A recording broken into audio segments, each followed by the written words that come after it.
ഏയ്, ഇനി കരയുന്ന എന്തിനാ മാഡം? സന്തോഷിക്കല്ലേ ചെയ്യണ്ടേ? അമ്മ ആരാണെന്ന് മനസ്സിലായി. അമ്മ മാഡത്തിന്റെ കാര്യം അന്വേഷിച്ച് കൂടെ ഉണ്ടായിരുന്നെന്ന് മനസ്സിലായി. ഇനി മാഡം കരയരുത്. എന്റെ അമ്മയെ തെറ്റിദ്ധരിച്ചു രാജു.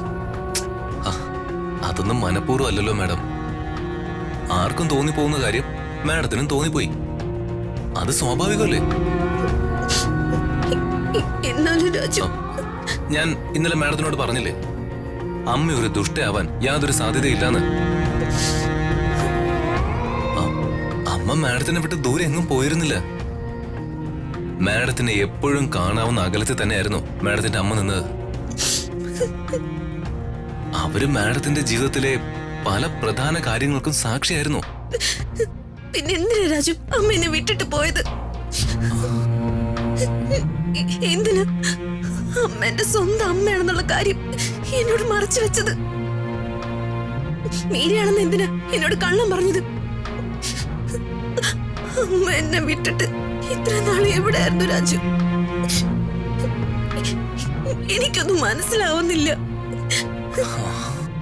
മകളെ ഉപേക്ഷിച്ചു പോയ ഒരു അമ്മയല്ല പത്മാവതി മാഡം. ഇപ്പൊ മാഡത്തിന് മനസ്സിലായില്ലേ? വർമ്മ സാറും പത്മാവതി മാഡവും വളരെ നല്ലവരാ.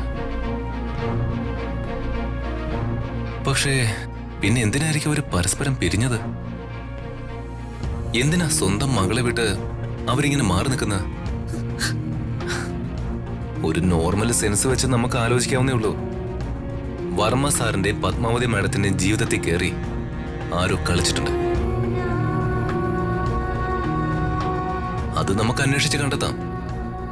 അതിനു മുമ്പ് നമുക്ക് കണ്ടെത്തേണ്ടത് മാഡത്തിന്റെ അമ്മയെ. മാഡം വാ, നമുക്ക് റെഡിയാവാം.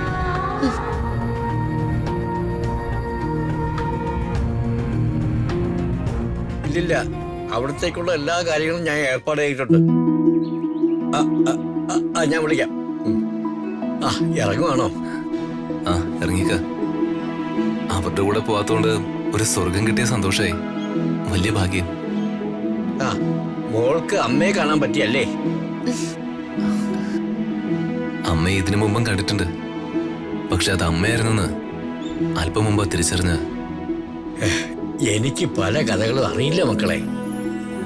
വർമ്മ സാറും പത്മാവതി തമ്പുരാട്ടിയും തമ്മിലുള്ള കല്യാണം കഴിഞ്ഞ് അവരിവിടുന്ന് പോയതിനു ശേഷം ചിലതൊക്കെ കേട്ടതല്ലാതെ പലരും വ്യക്തമായിരുന്നില്ല.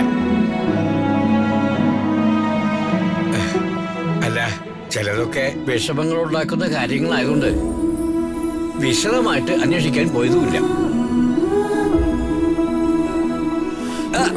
അത് വേണ്ട, അത് വേണ്ട. ഇതൊക്കെ എന്റെ ഡ്യൂട്ടിയാണ്.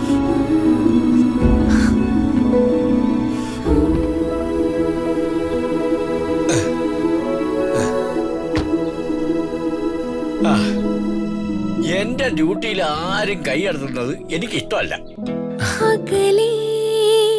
നോവിനാലേ